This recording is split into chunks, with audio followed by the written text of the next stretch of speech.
chôn giờ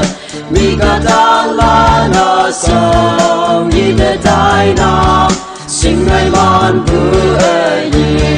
ơi yong ma ngày na vui cho thế iria chung sầu ở mai lên la trái nắng đi mi ở lâu cha lan phải nông em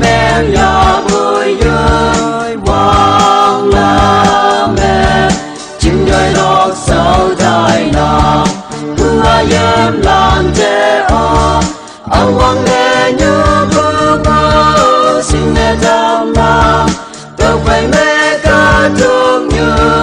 ngầu lan bên sai tâm nam đâu cả ye hu ha yem sau si sang ha ye nam ya phần mẹ ye tai nam trong buổi chế la la na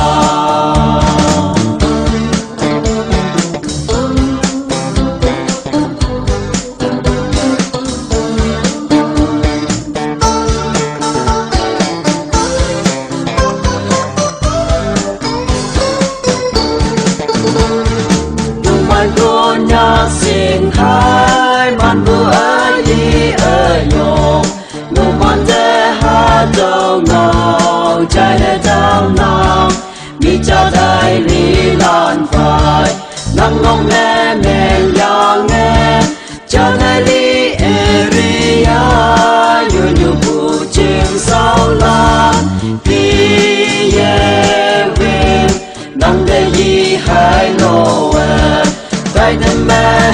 nhà vui nắng nhẹ ôm nắng su đi gì bùa sự cố trên kề ye nắng nắng ai em la na say như ngang bên ngang như bụi trên sao ye sen người nó mong là ye sen tôi cả ye hu ha ye sinh ngày mà nhà vui